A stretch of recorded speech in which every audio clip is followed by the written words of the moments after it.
Beth bynnag wnewch chi, peidiwch â gwneud dim byd. Dywedwch wrth rhywun. Dywedwch wrth y rhywun cywir.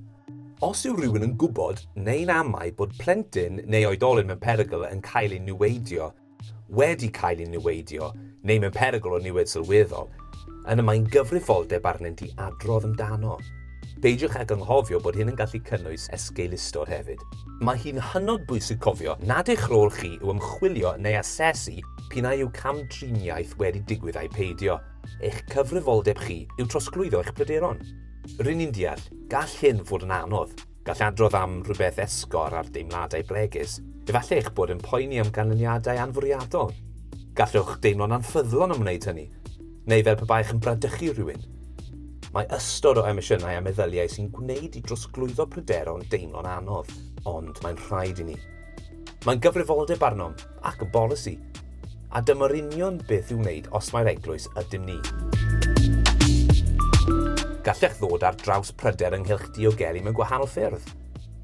Gall datgelu pryder fod yn syml neu'n gymleth, mewn geiriau neu'n ddieiriau, yn uniongyrchol neu'n anuniongyrchol, yn rhannol neu'n llawn, yn fwriadol neu'n ddamweiniol.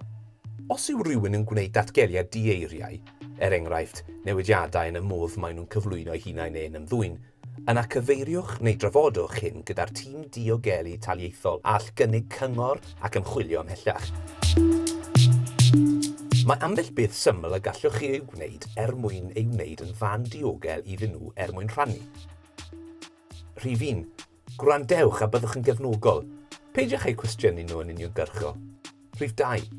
Gadewch i'r plentyn neu'r oedolyn a dalw digwyddiadau arwyddocaol yn eu geiriau eu hunain. Rhif 3. Peidiwch eu gwthio i ddweud mwy nag y maen nhw'n ddymuno. A rhif 4. Mynwch eglurhad ar bethau nad ydynt yn glir. Iawn, mynwch eglurhad. Gwell sôn mwy am hynny fan hyn.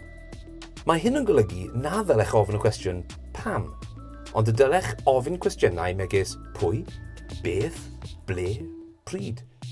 Dylech ond gofyn y math hyn o gwestiynau mwyn canfod eglurhad ynglyn â'r hyn sy'n cael ei ddweud, ac os ydych chi'n credu bod rhywun wedi cael ei niweidio neu mewn perygl o gael ei niweidio. A phan fydd hynny'n eglur, dim rhagor o gwestiynau. Dyna'r cyfan. Defnyddiwch dy. Dweud wrthai, esbonio wrthai, neu disgrifio wrthai. Nawr, gair am gyfrinachiaeth. Mae'n rheidrwydd arnoch i gynnal y lefel uchaf o gyfrinachiaeth neu'ch rôl. Pan gaeth gwybodaeth bersonol ei rhannu, rhaid iddi gael ei chadw'n gyfrinachol. Mae niwed sylweddol wedi digwydd yn sgil methiannau i wneud hyn. Ond nid yw cyfrinachiaeth yn berthnasol lle ceir amheuaeth o gamdriniaeth. Os ydych chi'n amau neu'n siŵr fod rhywun ar fi'n datgelu neu wedi dechrau datgelu niwed, mae angen i chi ei gwneud yn glir iddynt ei bod yn iawn iddynt barhau i rannu. Ond os bydd yr hyn maen nhw'n ei rannu nhw'n wneud â niwed naill ai iddyn nhw eu hunain neu i rhywun arall, yna mae'n reidrwydd arnoch chi ddatgelu'r wybodaeth honno wrth y cyrff berthnasol. Rwy'n ni'n gwybod bod hynny'n anodd, ond allwn ni ddim addo cyfrinachiaeth yn yr achosion hyn. Mae gennym rai canllawiau ar gyfer yr hyn ddylech wneud os ydych chi'n synhwyro bod rhywun yn cael ei niweidio neu mewn perygl o gael ei niweidio. Os yw'r perygl o niwed neu gamdrin yn argyfwng, cyfeiriwch y sefyllfa at yr heddlu neu'r gwasanaethau cymdeithasol ar unwaith. Rhowch wybod i swyddog diogelu taliaethol mor fuan ag y gallwch. Ysgrifennwch nodiadau gofalus am yr hyn y buwch yn dystuddo neu a ddywedwyd wrthych. Arwyddwch a dyddiwch y rhain a'i rhoi i swyddog diogelu taliaethol. Os nad yw'n argyfwng, ysgrifennwch nodiadau gofalus am yr hyn y buwch yn dystuddo, y clywsoch neu y ddywedwyd wrthych yn syth, ac mewn unrhyw ddigwyddiad o fewn 24 awr. Gwnewch yn siŵr eich bod yn nodi'r amser, diwrnod, lleoliad a'r sgwrs, ynghyd ag enwau unrhyw un arall yn y bresennol. Arwyddwch eich nodiadau.